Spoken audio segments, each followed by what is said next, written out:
우리가 신앙생활 하는 것은 그 신앙생활 자체는 말씀과 함께 하는 생활이에요. 말씀이 없으면 창세기 1장 2절에 나타난 말씀대로 혼돈스럽고 공허하고 흑암에 덮입니다.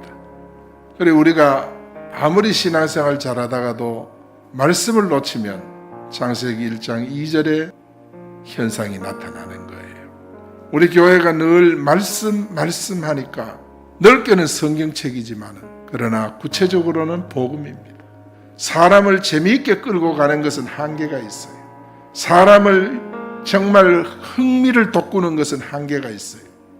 그러나 사람의 생명을 살리는 것은 복음입니다. 사람의 영혼을 구원하는 것은 복음인 줄 믿습니다. 그래서 오늘 예수 이름이라는 제목으로 말씀을 드리고자 합니다. 첫째는 말씀과 함께 하는 삶이에요. 이 말씀은 바로 생활을 의미합니다. 말씀과 함께 사는 이유가 있어요. 신명기 10장 13절에 보니까 너의 행복을 위하여 그랬어요. 여러분, 말씀과 함께 해야 행복한 줄 믿습니다. 신명기 30장 14절에 보니까 오직 하나님 그 말씀이 내게 매우 가까워서 내 입에 있고 내 마음에 있다 그랬어요. 여러분, 하나님의 말씀이 멀리 있으면 곤란합니다. 마음에 있고 입에 있다는 말은 가까이 있다는 뜻이에요. 그래서 우리는 말씀을 가방 속에 엮고 다니면 안 됩니다. 그 말씀이 입에 있다는 말은 읽는다는 뜻이에요. 마음에 있다는 뜻은 말씀을 듣는다는 뜻이에요. 들어야 말씀이 마음에 담기잖아요. 이것이 바로 내가 행복하게 살 수 있는 비밀입니다. 우리는 어느 정도 말씀을 나누어야 되느냐? 가족 간의 대화를 하면서 대화의 내용이 강단 말씀. 여러분이 심지어 기도할 때도 강단 메시지가 나와요. 이것이 하나님을 가까이 하는 거예요. 말씀 생활을 하면은 축복이 와요. 자꾸 말씀을 말하고 강조하는 이유는 축복받으라는 그 이유밖에 없어요. 여러분, 이 복은 불신자들이 전혀 알 수 없는 복입니다. 왜냐하면 우리가 말씀을 가까이 하고 말씀을 입에 두고 마음에 두면 하나님이 직접 우리에게 응답하시고 축복하시는 줄 믿습니다. 신명기 28장 1절 2절에 보면 하나님께서 말씀합니다. 이스라엘 백성들아, 말씀을 들으라. 말씀을 들을 때는 우리가 집중해야 해요. 그리고 우리는 말씀에 귀를 기울여야 해요. 왜 우리가 말씀에 청종하고 집중하고 귀를 기울여야 되느냐? 신명기 28장 6절에 보면 그때 하나님의 축복이 우리에게 임하는 줄 믿습니다. 어느 정도 복이 임하느냐? 나가도 복을 받고 들어와도 복을 받고 집에서도 복을 받고 들에서도 복을 받고 이같이 말씀을 따라가고 말씀을 듣는 사람은 모든 게 복이에요. 여러분, 신명기 28장 12절 14절에 보면요, 말씀을 듣고 청종하면요 하나님이 하늘의 보고를 열어요. 보물 창고를 열어요. 그래서 복을 주시는데 어떻게 주느냐? 물 붓듯이 부어주신다 그랬어요. 이와 같이 말씀 가진 자는 한마디로 말하면 뭐냐? 복덩어리. 그 다음에 여러분, 사람이요 말씀의 양식을 잘 먹어야 돼요. 영적인 음식인 영의 양식을 잘 먹어야 우리 영혼이 사는 줄 믿습니다. 신명기 8장 3절 말씀 보면 사람이 떡으로만 사는 것이 아니라 하나님 입에서 나오는 모든 말씀으로 산다 그랬어.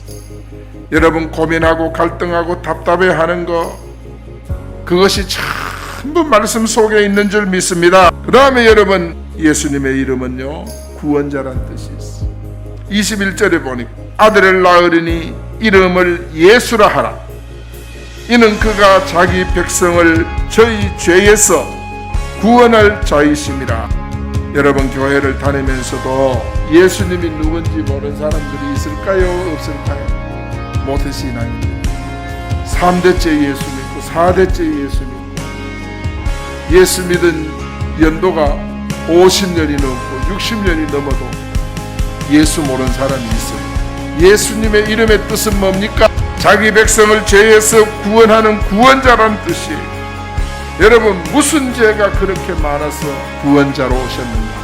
우리가 가진 죄는 윤리 도덕적인 그런 죄가, 우리가 가진 죄는 하나님 떠난 죄인 줄 믿습니다. 나는 하나님 없이도 살아갈 수 있어. 그게 죄입니다. 나는 하나님 몰라도 돼. 그게 죄입니다. 원래 아담 하와가 지었던 죄를 원죄라 그렇게 말합니다. 어떻게 그들이 죄를 지었는가?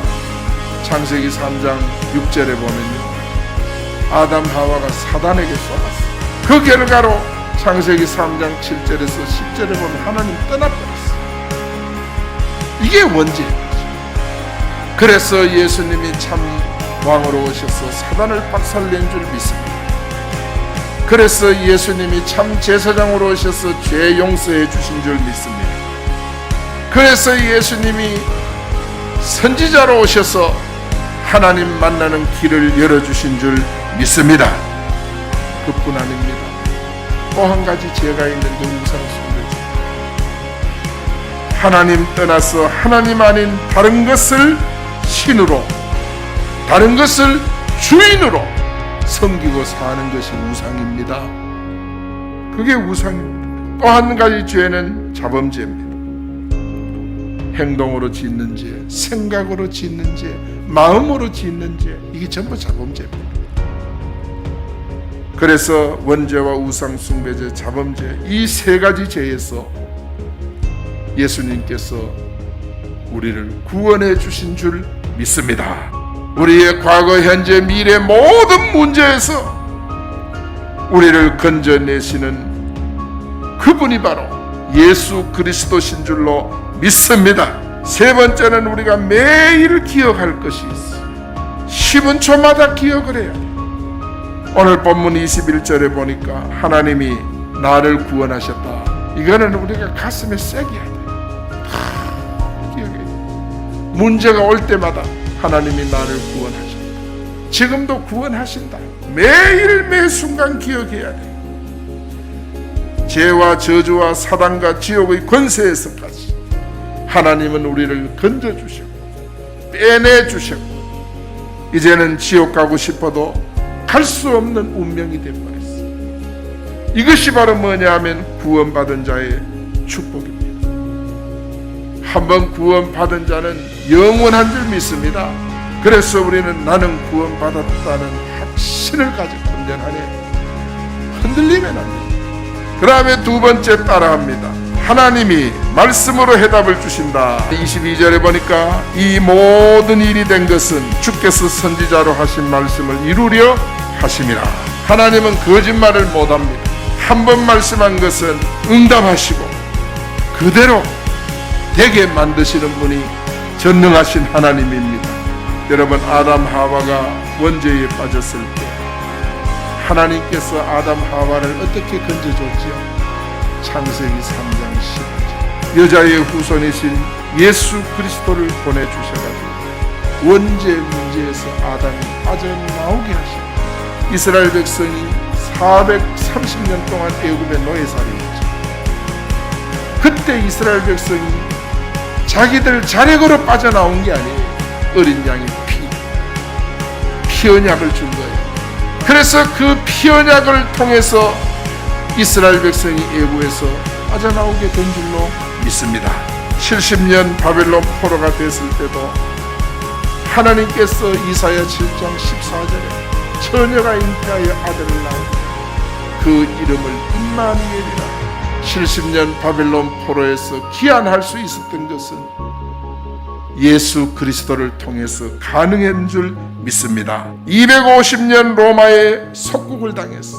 저들이 어떻게 거기서 빠져나올 수 있느냐? 마태복음 16장 16절 말씀. 주는 그리스도시요 살아계신 하나님의 아들이십니다. 복음이 250년의 포로 생활을 깨끗하고 말끔하게 정리한 줄 믿습니다. 우리는 히브리서 11장 17절에 나타난 대로 하나님 앞에 약속을 받은 자예요. 어떤 약속? 예수 그리스도. 그러므로 예수 그리스도를 우리가 누릴 때 흑암의 세력은 결박되는 줄 믿습니다. 세 번째, 따라합니다. 하나님이 지금 나와 함께 하신다. 나를 구원하고 말씀으로 해답 주는 그분이 지금 나와 함께 하신다. 지금 내 현실과 내 상황 속에서 주님이 함께 하신다고 약속을 했습니다. 그래서 예수님은 여러분 입에, 여러분 마음에 주님이 늘 와 계시는 줄 믿습니다. 지금도 여러분 속에, 여러분 안에, 여러분 마음에 여러분과 함께 세상 끝날까지 동행하시는 그리스도신 줄로 믿습니다. 매일 기억해야 될 것 따라합니다. 하나님이 나를 구원하셨다. 하나님이 말씀으로 해답을 주신다. 하나님은 지금도 함께 계신다. 이 말씀을 붙들고 이번 한 주간도 승리합시다.